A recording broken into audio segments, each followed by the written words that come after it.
Assalamualaikum warahmatullahi wabarakatuh. Nama saya Jihanur Ajijah. Saya merupakan mahasiswi dari program studi Tasawuf Psikoterapi Fakultas Agama Islam Universitas Muhammadiyah Cirebon. Di sini saya akan menjelaskan tentang struktur pertahanan yang merupakan salah satu materi dari mata kuliah diagnostik. Yang pertama yaitu mekanisme pertahanan individu. Mekanisme pertahanan ini bekerja ketika ego sedang menjembatani antara dorongan id yang berasal dari alam bawah sadar dengan tekanan dari superego yang selalu mengatakan bahwa manusia harus bergerak secara benar, kemudian jangan sampai bergerak secara salah. Mekanisme pertahanan ini biasanya muncul ketika manusia merasakan kecemasan. Mekanisme pertahanan ini terdiri dari beberapa jenis, di antaranya yang pertama yaitu represi. Represi didefinisikan sebagai upaya individu untuk menyingkirkan frustasi, konflik batin, mimpi buruk, krisis keuangan yang menimbulkan kecemasan dengan menekannya untuk tidak masuk dalam kesadaran.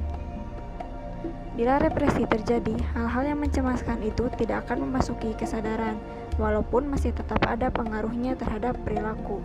Yang kedua yaitu supresi. Supresi merupakan suatu proses pengendalian diri yang secara sadar ditujukan menjaga agar impuls-impuls dan dorongan-dorongan yang ada tetap terjaga. Individu sewaktu-waktu mengesampingkan ingatan-ingatan yang menyakitkan agar dapat menitik beratkan kepada tugas.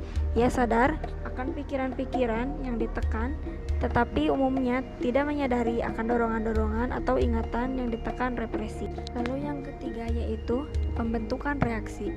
Individu dikatakan mengadakan pembentukan reaksi ketika dia berusaha menyembunyikan motif dan perasaan yang sesungguhnya dan menampilkan ekspresi wajah yang berlawanan dengan yang sebetulnya.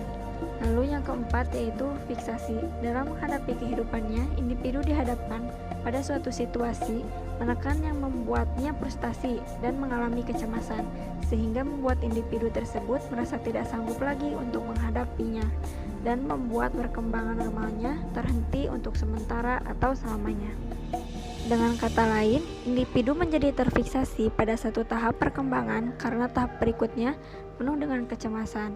Individu yang sangat tergantung dengan individu lain merupakan salah satu contoh pertahanan diri dengan fiksasi. Kecemasan menghalanginya untuk menjadi mandiri. Lalu yang kelima, regresi. Regresi merupakan respon yang umum bagi individu bila berada dalam situasi frustasi. Dengan regresi ini, individu dapat lari dari keadaan yang tidak menyenangkan dan kembali lagi pada keadaan sebelumnya yang dirasakannya penuh dengan kasih sayang dan rasa aman. Atau individu menggunakan strategi regresi karena belum pernah belajar respon-respon yang lebih efektif terhadap problem tersebut, atau dia sedang mencoba mencari perhatian. Yang keenam yaitu penyangkalan. Mekanisme pertahanan ini paling sederhana dan primitif. Penyangkalan berusaha untuk melindungi diri sendiri terhadap kenyataan yang tidak menyenangkan. Hal ini dilakukan dengan cara melarikan diri dari kenyataan atau kesibukan dengan hal-hal lain. Penyangkalan dapat digunakan dalam keadaan normal maupun patologis. Bila individu menyangkal kenyataan, maka dia menganggap tidak ada atau menolak adanya pengalaman yang tidak menyenangkan dengan maksud untuk melindungi dirinya sendiri. Yang ketujuh yaitu proyeksi. Individu yang menggunakan teknik proyeksi ini biasanya sangat cepat dalam memperlihatkan ciri pribadi individu lain yang tidak dia sukai, dan apa yang dia perhatikan itu akan cenderung dibesar-besarkan. Teknik ini mungkin dapat digunakan untuk mengurangi kecemasan karena dia harus menerima kenyataan akan keburukan dirinya sendiri.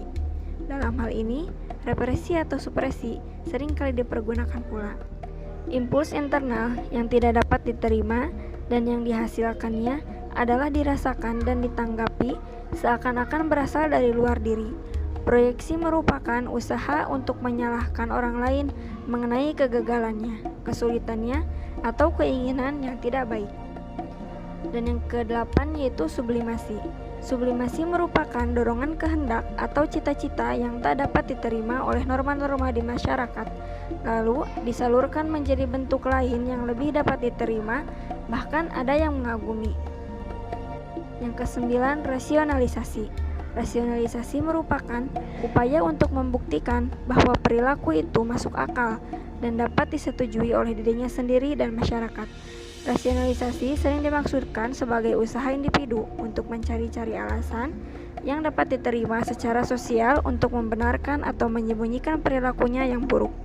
Rasionalisasi juga muncul ketika individu menipu dirinya sendiri dengan berpura-pura menganggap yang buruk adalah baik dan yang baik adalah buruk. Yang ke-10 yaitu pengelakan. Terjadi apabila kebencian terhadap seseorang dicurahkan kepada orang atau objek lain yang kurang membahayakan. Seseorang yang dimarahi oleh atasannya dielakkan atau dicurahkan kepada istri, anaknya, atau pembantunya. Kritik yang destruktif dan desus-desus sebagai pembalas dendam merupakan cara yang terselubung dalam menyatakan perasaan permusuhan. Dan yang ke-11 yaitu menarik diri. Reaksi ini merupakan respon yang umum dalam mengambil sikap. Bila individu menarik diri, dia memilih untuk tidak mengambil tindakan apapun. Biasanya, respon ini disertai dengan depresi dan sikap apatis. Yang ke-12 yaitu fantasi. Individu yang sering melamun terlalu banyak kadang menemukan bahwa kreasi lamunannya itu lebih menarik daripada kenyataan yang sesungguhnya. Tetapi, bila fantasi ini dilakukan secara proporsional dan dalam pengendalian kesadaran yang baik, maka fantasi terlihat menjadi cara sehat untuk mengatasi stres. Yang ke-13 yaitu intelektualisasi. Apabila individu menggunakan teknik intelektualisasi, maka dia menghadapi situasi yang seharusnya menimbulkan perasaan yang amat menekan dengan cara analitik, intelektual, dan sedikit menjauh dari persoalan. Dengan kata lain, bila individu menghadapi situasi yang menjadi masalah, maka situasi itu akan dipelajarinya atau merasa ingin tahu apa tujuan sebenarnya supaya tidak terlalu terlibat dengan persoalan tersebut secara emosional. Dengan intelektualisasi, manusia dapat sedikit mengurangi hal-hal yang pengaruhnya tidak menyenangkan bagi dirinya dan memberikan kesempatan pada dirinya untuk meninjau permasalahan secara objektif. Yang selanjutnya ada pertahanan membentuk pola karakter-karakter. Yang pertama ada identifikasi. Melalui identifikasi, individu yang berkembang bertujuan untuk membentuk dirinya sendiri secara isomorfis dalam kaitannya dengan orang penting. Dalam hal tingkah laku yang terang-terangan serta disposisi internal, proses identifikasi ini memungkinkan individu untuk mengatur dan mengendalikan emosi dan ketegangan dengan cara internal daripada dengan mengandalkan secara eksklusif kendala eksternal.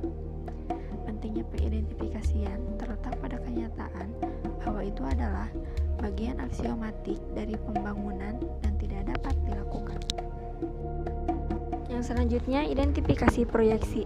Dibandingkan dengan mekanisme pertahanan proyeksi, konsep identifikasi proyektif mengacu pada karakteristik dan kualitas yang lebih luas dan diproyeksikan serta konsistensi yang dikaitkan dengan kualitas-kualitas ini. Yang selanjutnya yaitu internalisasi. Internalisasi hakikatnya adalah sebuah proses menanamkan sesuatu, keyakinan, sikap, dan nilai-nilai yang menjadi perilaku sosial. Namun, proses penanaman tersebut tumbuh dari dalam diri seseorang sampai pada penghayatan suatu nilai. Dan yang selanjutnya, pemisahan dilakukan dengan bantuan kompartementalisasi mandiri. Satu individu dapat dipandang baik dan buruknya. Lalu yang selanjutnya yaitu melawan diri. Inti dari proses ini adalah identifikasi yang mendasari dengan orang yang kepadanya kemarahan tidak diungkapkan. Proses ini sering beroperasi dalam diagnosa yang melibatkan depresi dan bertahannya sifat-sifat masokistik dan melukai diri sendiri, di mana perilaku melemahkan diri dan menyerang diri sendiri tetap dipertahankan.